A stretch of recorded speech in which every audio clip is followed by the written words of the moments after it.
Nos últimos dias, o Brasil viveu um daqueles momentos em que a política, a justiça e a diplomacia se cruzam. E o resultado mostra um país que volta a se equilibrar, com responsabilidade, diálogo e humanidade. O ministro Luiz Roberto Barroso, presidente do Supremo Tribunal Federal, recebeu alta do hospital e já está em casa, se recuperando bem. Depois de um mal-estar que assustou muita gente, os médicos confirmaram: nada grave. E ele seguirá o tratamento em casa justamente nos dias que antecedem sua aposentadoria oficial do STF. Um gesto simbólico. Barroso sai de cena com serenidade, depois de anos defendendo a Constituição, os direitos humanos e a democracia, em um tempo em que o ódio e a desinformação tentaram dominar o país. Enquanto isso, do outro lado do tabuleiro político, a movimentação é intensa.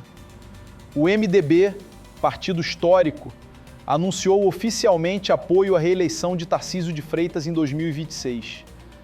Segundo Baleia Rossi, presidente do partido, é uma retribuição a Ricardo Nunes, o mesmo prefeito que recebeu o empurrão de Tarcísio nas eleições municipais.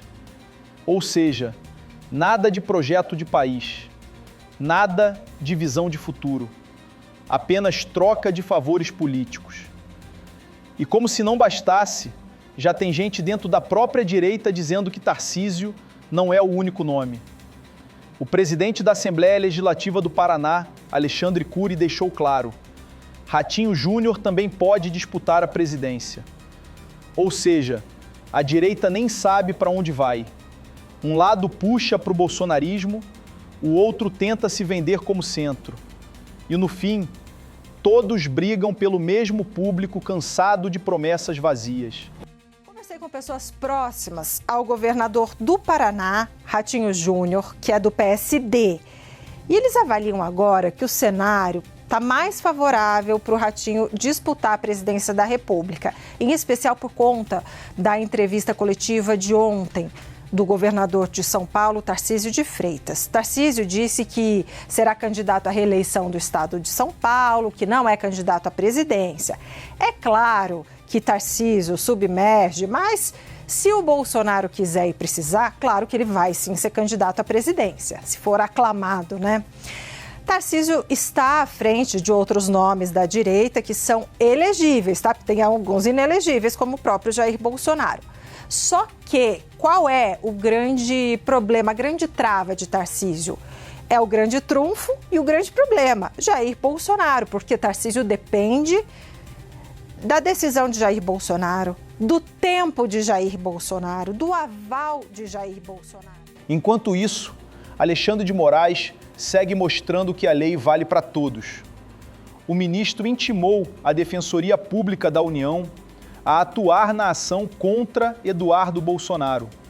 O mesmo Eduardo que insiste em desrespeitar prazos judiciais e se omitir nos processos em que é acusado de coagir testemunhas. A decisão de Moraes garante o devido processo legal, mas também mostra que ninguém vai escapar da justiça fingindo que não é com ele. Eduardo, que tanto falava em lei e ordem, agora é quem depende do Estado para garantir a própria defesa. Ironias da vida e da democracia. Aqui abri a reportagem do Matheus Coutinho, dizendo o seguinte: o ministro Alexandre de Moraes, do STF, mandou a Defensoria Pública assumir a defesa de Eduardo Bolsonaro na denúncia contra ele. O ministro mandou acionar a Defensoria após o deputado não responder à intimação por edital.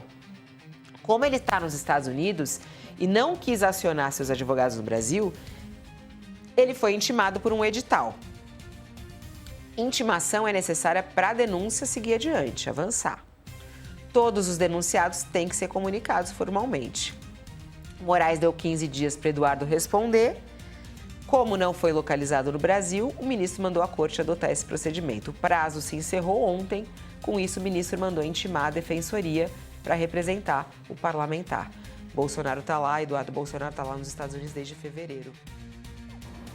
E no campo econômico, o ministro Fernando Haddad mostrou mais uma vez que política se faz com diplomacia, não com bravata.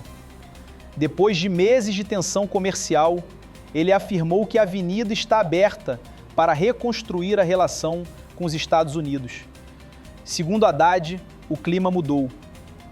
A mistura entre política e economia, que tanto prejudicou o Brasil no passado recente, começa a ser deixada de lado.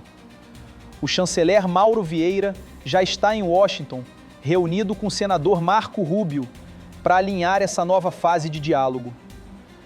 É o Brasil voltando a falar de igual para igual com o mundo, de cabeça erguida, sem submissão, sem ideologia cega. No fim das contas, o retrato é claro. Enquanto a extrema-direita se divide entre Tarcísio, Ratinho Júnior e os próprios fantasmas do bolsonarismo, o governo Lula segue firme, reconstruindo pontes, cuidando das pessoas e devolvendo dignidade ao país. O STF se mantém vigilante, a democracia se fortalece e o Brasil volta a andar de frente para o mundo. Deixa o like, compartilha com os amigos e comenta aqui o que você acha dessa nova fase do Brasil. Porque quando a gente se informa, a mentira perde força, a democracia ganha voz.